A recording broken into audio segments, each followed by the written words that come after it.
የግብርናው ዘርፍ ከዓለም የህዝብ ቁጥር መጨመርና የአየር ንብረት ለውጥ ተጽዕኖ አንጻር እስካሁን ያልተሰሙ ፈተናዎች እየገጠሙት ነው።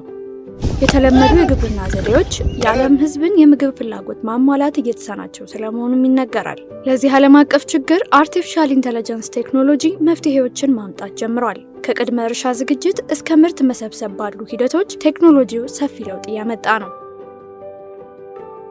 አርቲፊሻል ኢንተለጀንስ የግብርና ኢንዱስትሪውን በብዙ መልኩ እየቀየረው ነው። የግብርና ቴክኖሎጂዎችን የሚያስተዋውቀው የኤጅቴክ ዳይጀስት ድረገጽ መረጃ እንደጠቆመው እንደ አውሮፓውያኑ አቆጣጠር በ2050 በዓለም አቀፍ ደረጃ ለ2 ቢሊዮን ህዝብ የሚሆን የምግብ አቅርቦት ቴክኖሎጂው እንደሚሸፍን ይጠበቃል። ማሽን ለርኒንግ፣ ኮምፒውተር ቪዥን፣ ሮቦቲክስ እና ድሮን ያሉ የሰው ሰራሽ አስተውሎት ቴክኖሎጂ ውጤቶች በቅድመ ምርት ሂደት ውስጥ የቅድመ አፈር ደረጃና አይነትን ይለያሉ።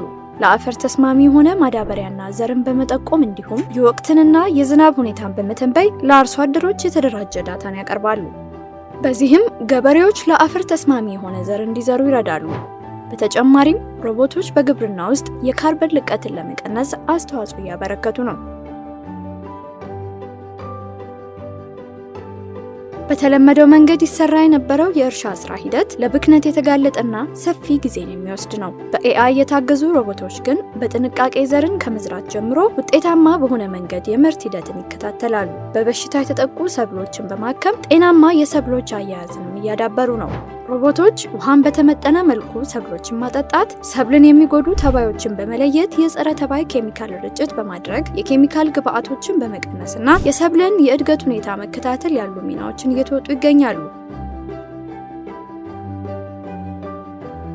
በተለምዷዊ የምርት መሰብሰብ ሂደት ጊዜን የሚወስድ በርካታ የሰው ኃይል የሚጠይቅ እንዲሁም ለብክነት የተጋለጠ ነው። የኤአይን አቅም የታጠቁ ሮቦቶች እነዚህን ችግሮች መቅረፍ ጀምረዋል። በምርት መሰብሰብ ሂደት የሚደርሰውን ብክነት በማስቀረት ሮቦቶች ውጤታማነታቸውን አስመስክረዋል።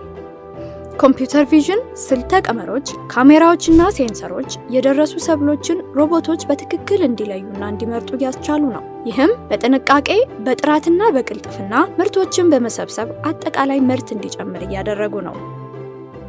አግሪ ጆርናል በድረገጹ ይፋ የሆነው ጥናት እንደሚያመላክተው ቴክኖሎጂው የተሻሻለ ምርታማነትን በማምጣት በሰው ጉልበት ላይ ያለውን ጥገኝነት በመቀነስና የሀብት አጠቃቀምን ከፍ በማድረግ ለአካባቢ ጥበቃ ተስማሚ የሆኑ የግብርና ዘዴዎችን በማቅረብ ዘላቂ የግብርና አሰራሮች እንዲዳብር እያደረገ ነው።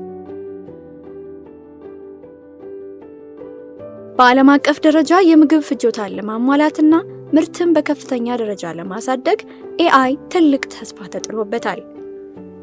ከ80 በመቶ በላይ የሆነው ህዝቧ በግብርና ስራ የሚተዳደርባት ኢትዮጵያ የግብርና ምርትና ምርታማነትን ለማሳደግ በርካታ ስራዎች እየተሰሩ ሲሆን የኢትዮጵያ አርቲፊሻል ኢንተለጀንስ ኢንስቲትዩትም የተለያዩ ምርምሮችን በማድረግና የቴክኖሎጂ ውጤቶችን በማበልጸግ ዘርፉን እያገዘ ይገኛል።